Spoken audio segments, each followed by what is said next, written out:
So far we've implemented this navigational bar, our home section, our services section with these little icons, courtesy of roundicons.com, our testimonials section, and our team of experts section, images courtesy of facebox.io, and our portfolio section, that little view portfolio button. We won't actually be implementing a full-on portfolio. This will just serve as our portfolio for all intents and purposes. So let's head on over to the code and get started implementing our contacts section.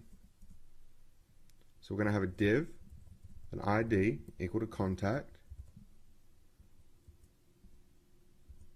and here we're going to have a container, you guessed it, container fluid.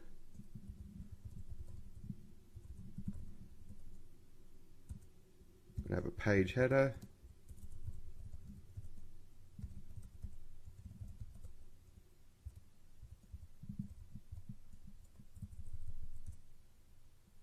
H1 element, contact, and a small element, us anytime, so contact us anytime.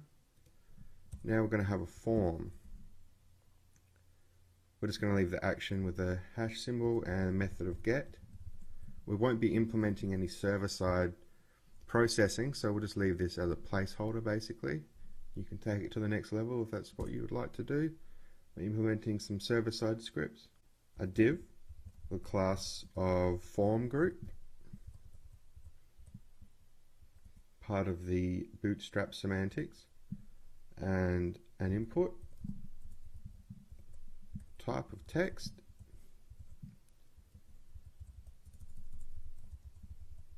class of form control, Bootstrap semantics, and placeholder name, and we'll also give this a name of name, and we'll say it's required, the Boolean attribute. So I'm just going to copy this section 6 times, as it will make life a little bit easier rather than typing out the whole thing every time. So it's type of email, placeholder's email, name of email, we'll also say that's required. And then for our phone we're going to say tel, placeholder phone, give this a phone as well. We'll say that one's not required. And next one will be our address. Just copy that. And we'll say that one is also not required. And we'll do a subject. And we'll give it a name of subject as well. We'll leave that one as required. And then for this one, we're going to say it's a text area. So I'll actually delete this bit. Text area. And I'm also going to remove this last section in here. So text area, get rid of this.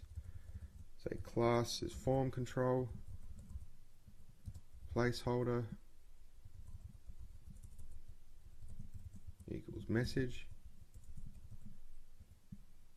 Give it a name of message also, and it is required.